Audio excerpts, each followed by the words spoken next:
హైదరాబాద్ లో జరగబోయే మనీ మంత్ర money manifestation classes కి ఇప్పుడే కాల్ చేసి రిజిస్టర్ అవ్వండి.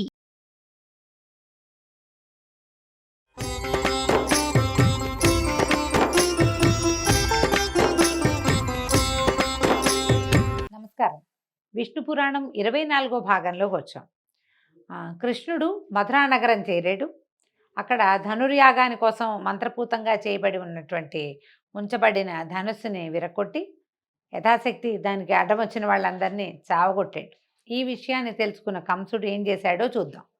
కంసుడు ఈ విషయం ఎప్పుడైతే తెలుసుకున్నాడో రోషభీషణాకారుడై మల్లయుద్ధ వీరులైన చాణూర ముష్టికులు ఇద్దరిని రప్పించి వాళ్ళకి నూతన అంబరాలు ఆభరణాలు ఇచ్చి ఈ రామకృష్ణుల్ని ఎదిరించండి, వేరువేరుగా అయినా సరే కుమ్మక్కైనా సరే ఎలాగైనా నా పగవారిని రూపుమాపి నా మనోవ్యాధిని పోగొట్టండి, ఇలా చేస్తే కనుక రేపొద్దున సిరి సంపదలన్నింటికీ మీ ప్రాపే కాపు అని చెప్పాడనమాట. రేపు ఉదయమందు మీ మల్లుడితోటి రంగమధ్యంలో ఉండి ఆ పిల్లలిద్దరినీ రూపుమాపండి అన్నాడు. కువలయాపీఠం అనే మదగజం ఒకటి ఉంది మన దగ్గర, దానిని మావిటివాడు తీసుకొచ్చి వాడిని రప్పించి ఈ సభాభవనం ముఖద్వారం దగ్గర ఉంచండి. ఈ బలరామకృష్ణులు ఇద్దరు ద్వారాన్ని సమీపించగానే ఏనుగుతోటి వాళ్ళిద్దరిని తొక్కించండి. ఎందుకైనా మంచిది, మన సైన్యాన్ని తీసుకొచ్చే సైన్యాధిపతులని సిద్ధంగా ఉండాలని చెప్పండి అని పంపించాడు. తెల్లవారగానే స్నానము రాచముస్తాబు అయ్యి రంగ సమీపాన ఉన్నటువంటి ఒక పెద్ద మంచం, ఉత్తుంగంగా ఉన్న పెద్ద మంచం మీద కూర్చున్నాడట. ముందు వెనక పక్కలా ఉండవలసిన చుట్టాలు, ఉద్యోగులు, మిత్రులు ఆసీనులుగా ఉన్నారు. పౌరకాంతలంతా ఈయన గారి ఈ కంసుడి యొక్క వైభవాన్ని చూస్తూ బంగారు మేడల నుంచి ముచ్చటగా కబుర్లు చెప్పుకుంటున్నట్ట. వసుదేవాది యాదవులు, నందాది గోపాలురు సముచిత స్థానాల్లో ఉన్నారు. చాణూర ముష్టికులు మల్లయుద్ధానికి తగిన వేషాలు ధరించి అనుచరులతో కలిసి రంగమధ్యంలో ఉన్నారట. కువలయాపీడంతో మావటివాడు వాకిట్లో సిద్ధంగా ఉన్నాడు. ముఖద్వారం దగ్గర చతురంగ బలం నలుదిక్కులా మోహరించి ఉంది. ఆ దశలో కంసుని అనుమతితోటి రామకృష్ణులు వచ్చారు. వెంట వాళ్ళ వెనకాల పడి కొంతమంది గోపబాలకులు కూడా వచ్చారట. కృష్ణునితోటి చాణూరుడు, రామునితోటి ముష్టికుడు యుద్ధానికి సిద్ధంగా ఉన్నారు, ముష్టి యుద్ధం చేయటానికి. అక్కడున్న పెద్దలు ఇంత చిన్నపిల్లలతోటి బలిష్ఠులు, వయసుకు పెద్దవాళ్ళు అయినటువంటి చాణూరు ముష్టికులు యుద్ధం చేయటువంటి చూస్తే పిల్లలు 12-13 సంవత్సరాల పసిపిల్లల్లాగా ఉన్నారు. అంటే ఒళ్ళు మండిపోయింది. పసిపిల్లలు ఏమిటి, వీడు ఇంతమంది రాక్షసుల్ని చంపాడు, ఎంతమందినో చంపిన వాడిని పసివాడని అనడానికి వీల్లేదు. సరే ఏమైంది, ఈ గుమ్మంలోకి ముఖద్వారంలోంచి రామకృష్ణులు ఇద్దరు లోపలికి ప్రవేశించబోతుంటే మావటి వాటి ఏం చేసేట, కువలయాపీఠం అనే ఆ ఏనుగుని, అది కొంత మదమెక్కి ఉన్నది, దాన్ని ఉత్తేజపరిచాడు, కోపం తెప్పించాడు. దానికి కోపం తెప్పించేసరికల్లా అది ఎదురుకుండా ఉన్న వాళ్ళ మీద వాటిని వెనక్కి తిరిగి కోపం తెప్పించిన వాడి జోలికి వెళ్ళదు, అది ముందున్న వాళ్ళ మీదకి వెళ్తుందనమాట. వాళ్ళిద్దరి మీదకి ఒక దూకిందట. దూకేసరికల్లా ఈ పైనున్న మావటి వాడిని లాగేశాడట కిందకి, బలరాముడు పైనుంచి కిందకి ఒక ఎగిరి. కృష్ణుడు ఏం చేశాడు, పిడిగుద్దులతోటి కువలయాపీఠాన్ని వంచేశాడు. సంహరించారు మావటి వాడిని, సంహరించి కువలయాపీఠాన్ని కూడా సంహరించి దాని ఆ ఏనుగు యొక్క 2 దంతాలని చెరో పక్క నుంచి లాగి భుజాల మీద వేసుకొచ్చారట. ఇద్దరు కాలదండధరులుగా వచ్చారు. ఎట్లా ఉందంటే ఈ కాలదండధరులు యముడే ఇలా 2 స్వరూపాల్లో వస్తున్నాడు అనిపించిందట. ఆ దండాలతోటి లోపలికి వస్తుంటే కృష్ణుడు చాణూరుడు బాహుయుద్ధానికి తలపడ్డారు.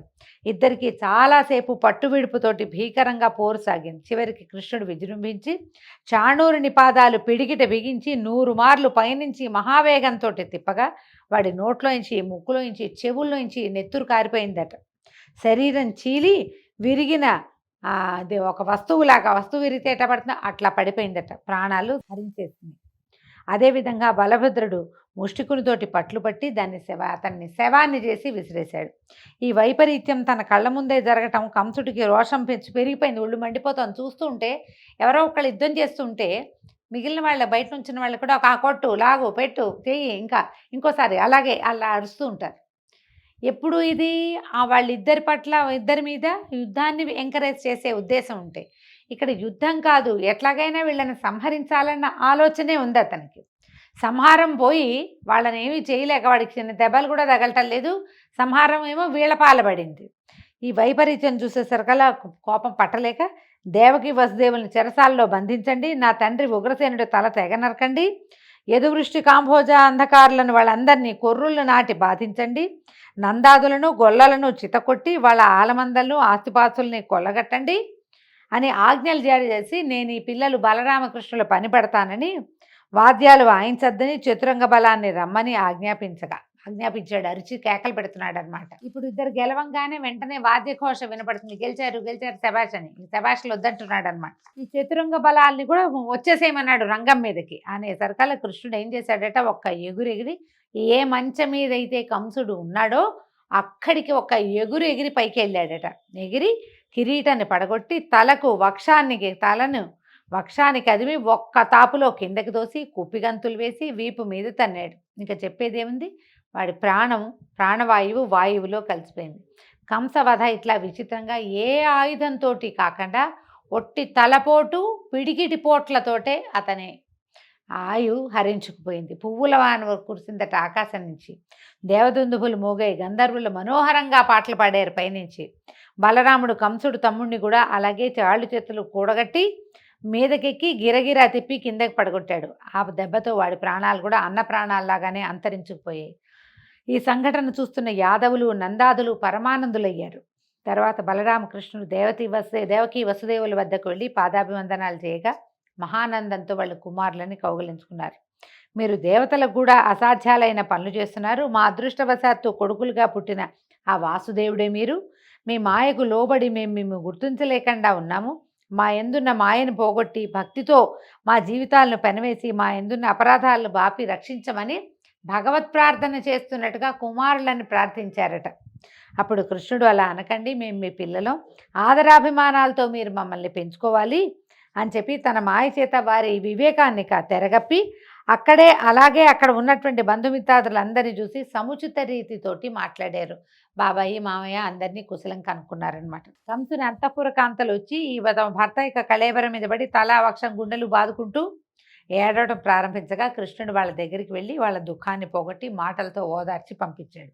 ఒకప్పటి యయాతి పలికిన శాపం వల్ల యాదవులకు రాజ్యాధికారం చెల్లదన్నది స్మరించి అలాంటి కాంక్ష లేనివాడై వెళ్ళి చెరసాలలో బద్దుడై ఉన్న ఉగ్రసేనుని విడిపించి తీసుకొచ్చి కంసునకు పారలౌకిక క్రియలు వారి చేత చేయించి రాజుగా పట్టాభిషేకం చేయించి అక్కడికి వచ్చిన రాజులందరినీ పరికించి చూసి ఇట్లా అన్నాడట, ఈ క్షణం నుంచి యాదవులు మిగిలిన వారు నేను మా అన్న నీకు అనుకూలంగా ప్రవర్తిస్తూ ఉంటాం. ఏలాంటి నెదురు బెదురు లేక పరిపాలన సాగిస్తూ ఉండని ఉగ్రసేనుడికి ధైర్యం కలిగించి వాయువుని ఆహ్వానించాడట. ఇంద్రుడి వద్దకు వెళ్ళి నేను ఇమ్మన్నానని చెప్పి సుధర్మను అడిగి తీసుకురా అని అడగంగానే వాయుదేవుడట అమరావతికి వెళ్ళి సుధర్మని తీసుకొచ్చాడు. సుధర్మ అంటే దేవసభట. సుధర్మని తీసుకొచ్చాడట. ఉగ్రసేనుడు ఆ సభ మధ్య పీఠాన కూర్చుని ఈ సుధర్మ అనే దేవసభని భూలోకానికి మన ద్వారకా అనకూడదు మధురా నగరానికి తీసుకొస్తే ఇక్కడ ఈ ఉగ్రసేనుడు ఆ సుధర్మలో కూర్చునే పాలన చేసేవాడట. ఈ విధంగా కృష్ణలీల చెప్పగా విన్నటువంటి మైత్రేయుడు మహాత్మా శ్రీకృష్ణుని బాల్యలీలలు విని పరమానంద భరితుడయ్యాను.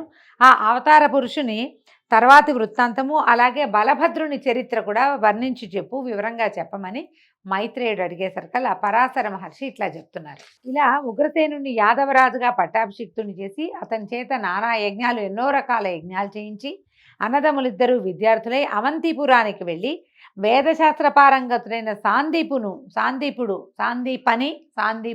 అని కూడా అంటారు, ఆయనకి శిష్యులయ్యారట.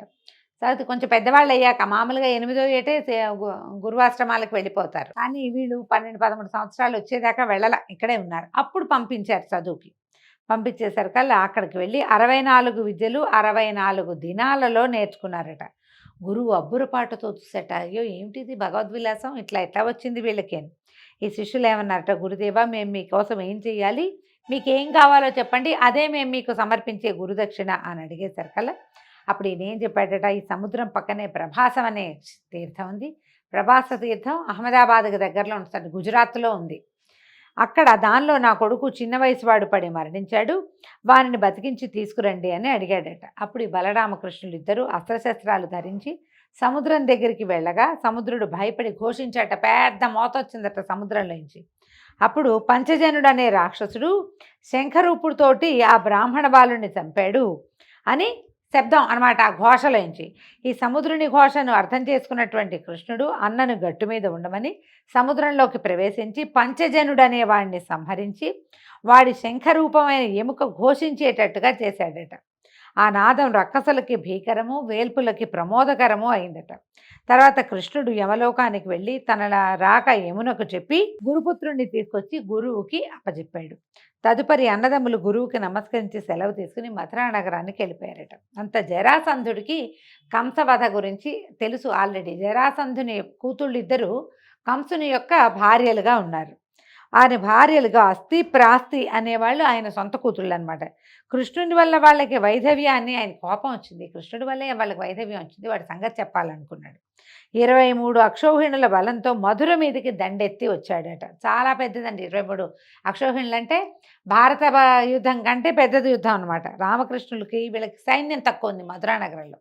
వీళ్ళు తక్కువ సైన్యంతో ఎదిరించారు. తగిన విల్లు, ఆయుధాలు, అమ్ములు ఏమీ లేవు వీళ్ళ దగ్గర. అయితే ఎప్పుడైతే ఈ ఆయుధాలు లేకుండా కృష్ణుడు యుద్ధరంగానికి వచ్చాడో ఆకాశం నుంచి అక్షయమైనటువంటి బాణాల అమ్ముల పొదులు, అక్షయ తూణీరాలంటారు, తీసిన కొద్దీ వస్తూనే ఉంటాయి, అయిపోవు అనమాట.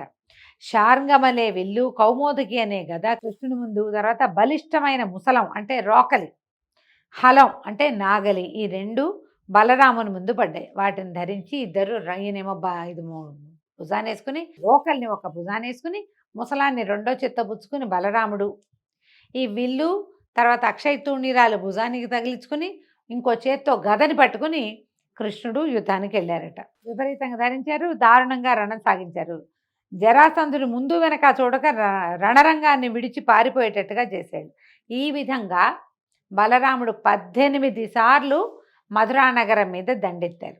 ప్రతిసారి రామకృష్ణులతోటి చావు దెబ్బలు తినే పారిపోయారు. తర్వాత నారదుడు ప్రేరేపించగా కాలయవనుడనే యవన ప్రభు మధుర మీదకి దండెత్తి రావడాన్ని తెలుసుకుని ఈ కృష్ణుడు ఏమనుకున్నాడట ఆలోచించి, ఎవరికీ ప్రవేశ శక్యం కానట్టుగా ఒక నగరాన్ని కల్పించాలని సంకల్పించాడు. ఒక నగరాన్ని ఏర్పాటు చేసుకోవాలని. అది ఎక్కడ చేయాలనుకున్నాడు? సముద్రంలో చేయాలనుకున్నాడు. 100 యోజనాల వైశాల్యము, ప్రాకారము, అగడ్తలు, చక్కని పూతోటలు, కోనేళ్లు, లెక్కకు మిక్కిలిగా సుందర మందిరాలు కలిగినటువంటి నగరాన్ని ఏర్పరిచి సముద్రంలో దానికి ద్వారక అని పేరు పెట్టాడు. మధురలో ఉన్న వారందరినీ అక్కడికి పంపించి చతురంగ బలాలతో బలభద్రునే సంరక్షకుడుగా నియమించాడు. కాలయవనుడు గొప్ప సేనతో మధుర మీదకి దండెత్తొచ్చాడు. కృష్ణుడు బాగా ఆలోచించాడు ఎట్లా వీడిని చంపటం అని. అయితే ఏ ఆయుధము లేక రిక్తహస్తాలతోటి కాలయవనుని వద్దకు వెళ్ళి తన పేరు చెప్పి, నేను పరిగెత్తుకుంటూ పోతూనే ఉంటాను, చేతనైతే వెంట తగిలి పట్టుకొని పరిగెత్తాడట. పెట్టేసరికల్లా ఈ యవన రాజు పరిగెత్తుకుంటూ ఆయన వెనకాల వెళ్ళాడు. వెళ్ళేసరికి వెళ్ళగా ఒక కొండ గుహలోకి ప్రవేశించాడట కృష్ణమూర్తి. ఈ కాలయవనుడు కూడా అదే గుహలోకి ప్రవేశించాడు. ఆ గుహలో ఒక విశాలమైన వేదిక, దానిపై ముసుగు వేసుకుని పడుకున్నాడు ముచికుందుడనే ఒక రాజుగారు. ఆయన కొంతకాలం క్రితం దేవదానవులకి మధ్యలో జరిగిన యుద్ధంలో దేవతల పక్షాన ఉండి రాక్షసుల్ని చంపి దేవతల వల్ల 2 వరాలు పొందాడట. ఏమిటి? నాకు యుద్ధశ్రమ తీరే వరకు చాలా కాలం, యుగాలైనా సరే నిద్రపోవటం, నిద్రలో ఉండగా వచ్చి బలాత్కారంగా లేపిన వాళ్ళు ఎవరైతే వాళ్ళు తన దృష్టికి దొరికితే వాడు కాలిపోవాలి, వాడు సర్వనాశనం అయిపోవాలి, నన్ను నిద్ర లేపకూడదు. ఎవడు నా కంటి చూపుకి దొరుకుతాడో వాడి బూడిదయ్యేట్టుగా దేవతల దగ్గర నుంచి వరం పొందాడు. వరం పొందితే ఈయన ఏం చేశాడు? కృష్ణుడు ఆ గుహలలోకి పరిగెడుతూ ముచికుందుడి గృహలోకి ప్రవేశించి అదృశ్యమైపోయాడు. ఈ నిద్రలో ఉన్న ముచికుందుడి గుహలోకే ఆయన ఎక్కడైతే పడుకున్నాడో అక్కడికి కాలయవనుడు పరిగెత్తుకొచ్చి ఈ పడుకుని ఉన్నటువంటి పొడుగాటి స్వరూపము, పచ్చని బట్ట, తల కింద చేయి పెట్టుకుని పడుకున్న స్వరూపాన్ని చూశారు కల్లా కృష్ణుడే పడుకున్నాడని నమ్మి ఏం చేశాడంటే కాలయవనుడు ఒక కాలుతో ముచుకుందుని ఒక తన్నుదన్నాడు. తనంగానే ఆయన మెలకు వచ్చి కళ్ళు తెరిచి చూసేసరికల్లా ఆ చూపులోంచి వచ్చిన కోపాగ్ని జ్వాల తగిలి యవనరాజైన కాలయవనుడు నిలువుతా కాలి బూడిదైపోయాడట. చాటుగా ఉన్న కృష్ణుడు ముచుకుందుడి దగ్గరకు వచ్చాడు.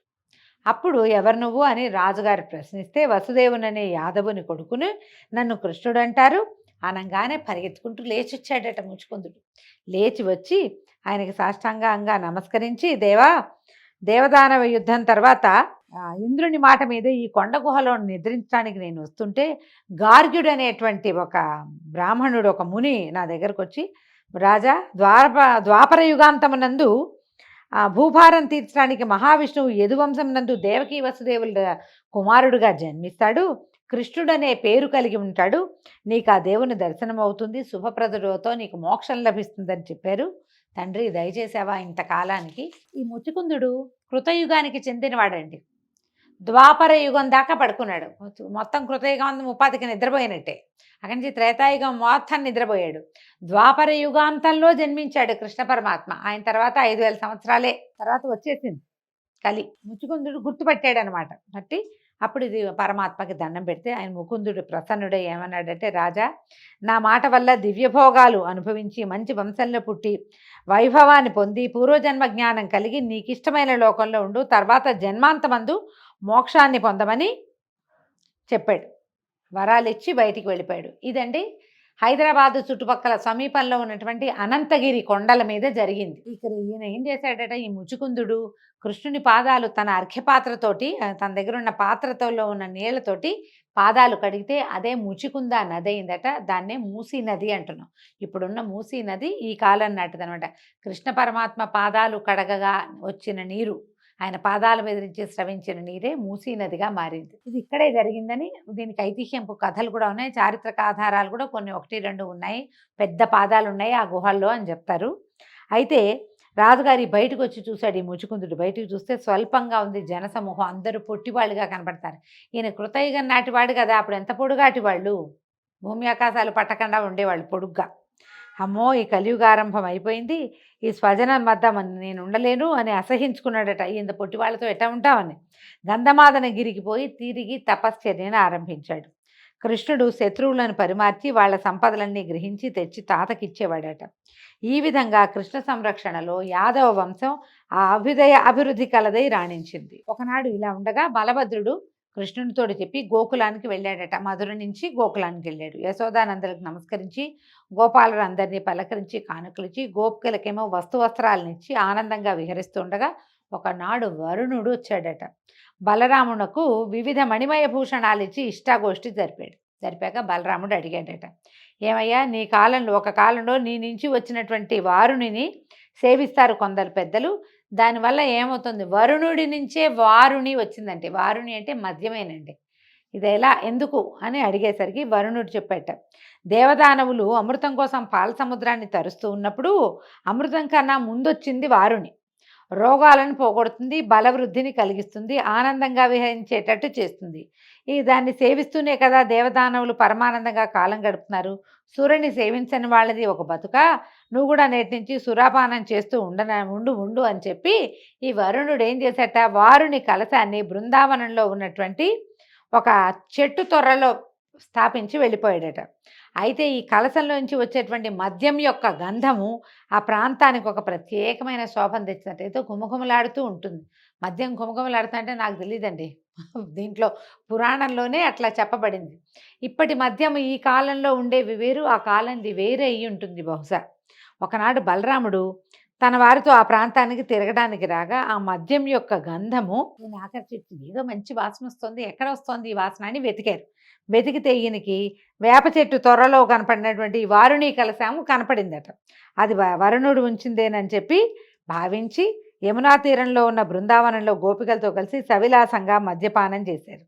కొందరు గోపికలు కూడా మద్యపానం చేసి వింత పలుకులతోటి విలాసాలతోటి విర్రవీగుతున్నట్టుగా నటించడం ప్రారంభించారు. అయితే ఒక వినోదం కలిగిస్తుంది మద్యపానం. ఏముంది, తాగేసరికల్లా ఒక మత్తు వస్తుంది, ఒళ్ళు ఊగిపోతూ ఉంటుంది, కళ్ళు తిరుగుతూ ఉంటే ఏదో సంతోషం కలుగుతూ ఉంటుంది.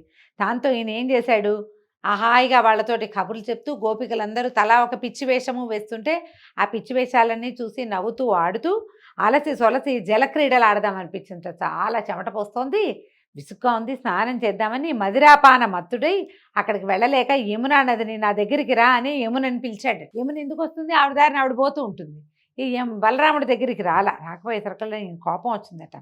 ఓ యమున, ఇలా చూడు, నా చేత్తో కానీ దీంతో కానీ నీ బతుకు 1000 బారలేస్తాను, నా పిలుపు నీకు వినిపించట్లేదా, అంత మదించున్నావా అని యమునని తిడుతూ, తాగబోతు వాళ్ళు ఇలాగే కదండి చేస్తారు, బలరాముడు చేశాడని చెప్తోంది పురాణం.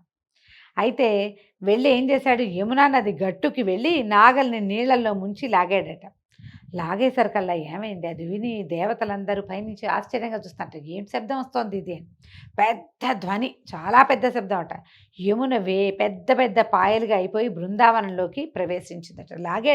లాగేసరికి సెపరేట్ అయిపోయింది, కొన్ని పాయలుగా ఏర్పడి ఒక పాయ లోపలికి వచ్చింది. ఈయన ఏం చేశాడు, బలరాముడు భార్య అయిన రేవతితో గోపికలతో ఆ నీళ్లలో క్రీడలు ఆడుతుంటే వాళ్ళ ఆటలు సహించలేక యమున నిజరూపంతో బయటకు వచ్చేస్తుందట. బయటకు వచ్చి బతిమలాడిందట, నన్ను ఇంత గాయాల పాలు చేసావు, ఇన్ని దారులు చేసావు, నన్ను వదిలిపెట్టేసేయి అని బతిమలాడేశారు కల్లా సరే భయపడకు వెళ్ళమని జలక్రీడలు ఆపేసి భార్యా సమేతుడై తిరగటం మొదలుపెట్టాడు, విహారం చేయటం మొదలుపెట్టాడట బృందావనంలో. అలా వినోదంగా ఉండగా అప్పుడు వరుణుడు ఏం చేశాట, నల్ల కలువల వన్నెలో ఉన్న తలపాగా, కనకరత్న కుండరాలు, నీలాంబరము, తెల్లని పట్టుగొడుగు ఇచ్చి వెళ్ళాడట. అప్పుడు ఏం చేశాడు, చాలా రోజులు ఈ 2-3 నెలల పాటు బృందావనంలోనే సంతోషంగా గడిపి తర్వాత కృష్ణ సందర్శనం కోసం హలాన్ని భుజం మీద వేసుకుని ద్వారకా నగరం వెళ్ళాడట. అయితే ఆ కాలంలో విదర్భ దేశాధీశుడు కుండినపురంలో నివసిస్తున్నవాడు భీష్మకుడనే రాజు. అతనికి పెద్ద కొడుకు రుక్మి, ఒకే ఒక్క కూతురు రుక్మిణి. అయితే ఆమె రూపురేఖా విలాసాలకు ముమ్మరించి ఎందరో రాజకుమారులు మాకని అడిగేవాళ్ళట, ఆమె చాలా సౌందర్యవతి అని. అయితే ఎవరో ఒకళ్ళకి తీరలా, ఇంకా ఎవరి కోరిక తీరలేదు. శ్రీకృష్ణునే వరించాలని రుక్మిణి యొక్క నిశ్చయము. రుక్మిణిని పరిగ్రహించాలని కృష్ణుడు సంకల్పం చేశాడు కూడా. కానీ ఆమె పెద్దన్న అయినటువంటి రుక్మి శిశుపాలుడికి ఇవ్వాలనే పట్టుదలగా ఉంది. చేదిరాజు అయినటువంటి శిశుపాలుడు రుక్మికి స్నేహితుడు. మళ్ళీ శిశుపాలుడు ఎవరో కాదు, శ్రీకృష్ణుడికి 3వ మేనత్త కొడుకు. అతనికి ఈ అమ్మాయిని ఇవ్వాలని భావించారు. రుక్మి మన శిశుపాలుడిని పిలిచారు కూడా, పెళ్లికి తరలి రమ్మని పిలిచారట. ఈ జరాసంధుడితోటి ఇతోధికంగా స్నేహంలో ఉన్నటువంటి శిశుపాలుడు అందరినీ, తన స్నేహితులందరినీ తీసుకుని కుండినపురానికి వచ్చాడట. స్వయంవర వార్త విన్నటువంటి కృష్ణుడు, బలభద్రుడు మొదలైన అన్నదమ్ములతో, ఇంకా ఉన్నారు ఆయనకి సాత్యకి వాళ్ళు తమ్ముళ్ళు, వాళ్ళందరినీ తీసుకుని తగిన బలగంతో బయలుదేరి కుండినపురానికి వచ్చి కొంచెం దూరంగా అందరినీ పెట్టాడట. మనకేం కథ వింటామంటే భాగవతంలో రుక్మిణీదేవి నుంచి ఒక ఉత్తరం వచ్చిందని వింటాము. అలా కాకుండా స్వయంవర ప్రకటన వినే వీళ్ళు వచ్చారని చెప్తోంది పురాణంలో, ఇట్లా చెప్పబడుతోంది. ఆచారం ప్రకారము రుక్మిణి బ్రాహ్మణ సుమంగళులతోటి దాసీజనంతో ఊరు వెలుపల ఉన్నటువంటి దుర్గాలయానికి వచ్చి ఆరాధన చేసి రాజమార్గానికి రాగా కృష్ణుడు ఆమెను చూసి పరిగ్రహించి రథం ఎక్కించుకున్నాడట. ఆ వార్త తెలిసినటువంటి ఆమె అన్న శిశుపాలాదులతోటి కలిసి కృష్ణుడితో యుద్ధానికి సిద్ధపడ్డాడు. జరాసంధుడు, దంతభక్తుడు, సాళ్వుడు, శిశుపాలుడు మొదలైన వారు మబ్బులు భాస్కరుని ఎదిరించినట్టుగా శ్రీకృష్ణుడిని ఎదిరించాడు. మబ్బులు సూర్యుడిని ఏం ఆపగలవంటే ఊరికే ఒక క్షణం ఆచ్ఛాదన వస్తుంది, తర్వాత సూర్యుడు బయటకు వచ్చేస్తాడు. అట్లా కృష్ణుడి మీదకి వెళ్ళారు. తర్వాత బలరాముడు, సాత్యకి, కృతవర్మ మొదలైన యాదవ సింహాలు విజృంభించి జరాసంధాదుల చతురంగ బలాలను తుకుతుకుగా చిత్తకొట్టారు. ఆ దెబ్బతో జరాసంధుడు తిరిగి పారిపోవాల్సి వచ్చింది. శిశుపాలుడు కూడా చేసేది లేక తన ఊరు తాను వెళ్ళిపోయాడు సిగ్గుబడి. కానీ రుక్మి వదిలిపెట్టలేదట. కృష్ణుడి సంహరిస్తే గాని నగరంలోకి వెళ్ళనని ప్రతిజ్ఞ పలికి ఎదిరించాడట. అప్పుడు కృష్ణుడే తలపడి వాని సైన్యానికి ధైర్యం కలిగించి రుక్మిని గట్టిగా పట్టుకుని, బావా ఊరికే హాస్యం సుమాని తల అక్కడక్కడ గొరిగి వదిలిపెట్టించాడు. పిడిబాకు లాంటిది, పచ్చల పిడిబాకు ఉంది ఆయనకి. ఆ బాకుని తీసి దాంతో తల అక్కడక్కడ బొరియలుగా కట్ చేసి వదిలిపెట్టాడు. తర్వాత విజయలక్ష్మితో సహా రుక్మిణిని తీసుకొచ్చి ద్వారకలో సలక్షణంగా వివాహం చేసుకున్నాడు. అయితే ఈ వివాహానికే రాక్షస వివాహం అని పేరండి. వధువుని బలాత్కారంగా తీసుకురావటం అనేది ఆ రోజుల్లో విధానంగానే ఉండింది. కృష్ణ పరమాత్మ ఆమెను వివాహం చేసుకున్నాడు.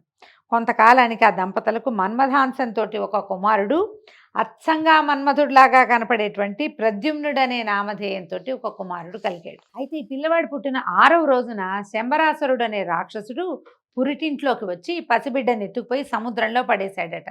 కృష్ణుని కుమారుడి వల్ల నీకు మరణము అని ఆ శంబరుడికి ఒక అశరీరవాణి చెప్పింది. అందుకని ఏం చేశాడు, ఆ పని జరగకూడదని చంటి పిల్లవాడినే తీసుకొచ్చి సముద్రంలో పారేశాడు. ఆ శిశువుని ఒక చేప మింగిందట. మింగేసరికల్లా ఏమైంది, ఆ మింగిన చేపని ఒక జాలరివాడు పట్టి శంబరాసురుడి కూతురికే తీసుకుపోయి ఇచ్చాడు ఆ చేపని. ఆ చేపను తరిగేసరికల్లా దానికి దాపుగా ఉన్న లోపలున్న శిశువుని చూసి ఆశ్చర్యపోతుంటే నారదుడు వచ్చి అనేసరికి వచ్చి చెప్పాడు, ఏమని, లలన ఈ పిల్లవాడు శ్రీకృష్ణుని కుమారుడు, జాగ్రత్తగా పెంచు అని చెప్పేసరికల్లా ఆవిడ అలాగేనని పిల్లాన్ని పెద్ద చేసింది. అయితే కాగా శంబరునికే ఈ విషయం తెలిసేసరికల్లా పిల్లాడు కొంచెం పెద్దవాడయ్యాడు ప్రద్యుమ్నుడు.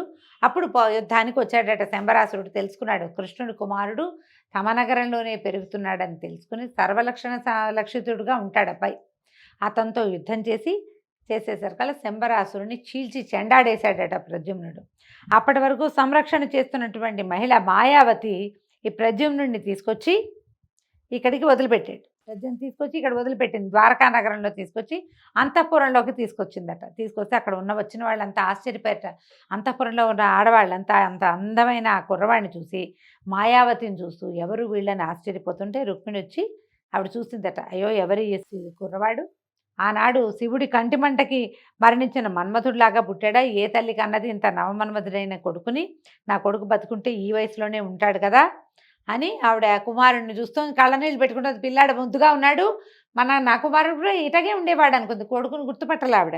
అంతలో నారదుడు లోపలికి వచ్చి, అమ్మ పుట్టిన 6వ నాటి రాత్రి శంబరుడనే రాక్షసుడు ఎత్తుకుపోయిన నీ కొడుకే ఈ యువకుడు అని ప్రద్యుమ్నుని యొక్క వృత్తాంతాన్ని చెప్పాడు.